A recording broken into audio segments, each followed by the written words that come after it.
Bienvenue sur l'Afrique Magazine News pour une nouvelle chronique géopolitique. Le Burkina Faso, le pays des hommes intègres, réactive l'Institut des peuples noirs Farafina, IPN Farafina, dans un esprit de renaissance culturelle africaine. Inspiré par les idéaux de Thomas Sankara et la révolution de 1983, cet institut vise à renforcer la conscience panafricaniste et à lutter contre l'impérialisme. Il symbolise une volonté de réaffirmer l'identité africaine face aux dynamiques néocoloniales. En s'appuyant sur l'héritage idéologique et intellectuel de Thomas Sankara, l'IPN Farafina se veut un espace de formation idéologique pour les élites engagées dans la dynamique de la souveraineté culturelle du continent africain. Sur le plan de la souveraineté sécuritaire, face aux menaces régionales, le Burkina Faso opte pour une formation militaire locale afin de renforcer ses capacités stratégiques. La création d'un collège d'enseignement militaire supérieur marque une volonté d'autonomiser la formation des forces armées burkinabées, tout en limitant la dépendance envers les partenaires extérieurs.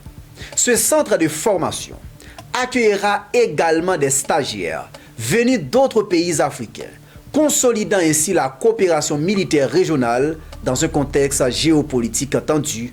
En s'appuyant sur des ressources naturelles, le pays vise à professionnaliser ses troupes et à assurer la souveraineté sécuritaire. On en vient aux grandes décisions de l'hebdomadaire rencontre de l'exécutif. Le Conseil des ministres de ce mercredi a décidé de la création d'un collège d'enseignement militaire supérieur. Il devrait favoriser l'émergence d'une élite militaire formée localement et adaptée aux réalités sécuritaires et aux enjeux géopolitiques de l'heure.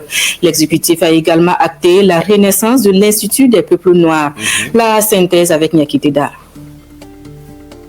Pour une renaissance culturelle africaine, le gouvernement crée l'Institut des peuples noirs Farafina.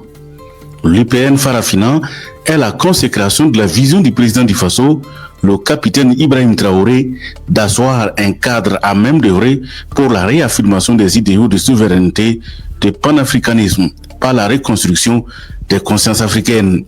Il renaît des cendres de l'IPN pensé sous la révolution d'août 1983 du capitaine Thomas Sankara après son séjour aux États-Unis en 1984.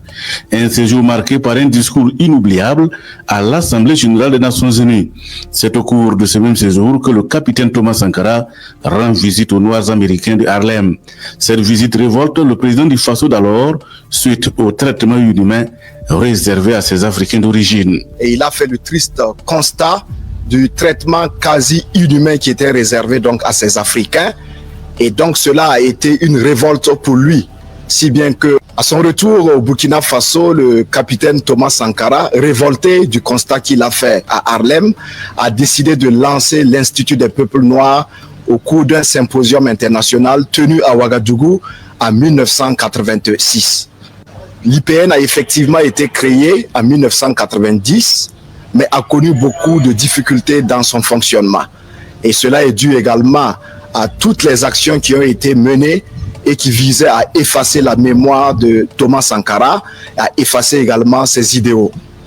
La création de la nouvelle structure, à savoir l'Institut des peuples noirs Farafina, s'inscrit en droite ligne de la vision de son Excellence le capitaine Ibrahim Traoré, président du Faso, chef de l'État.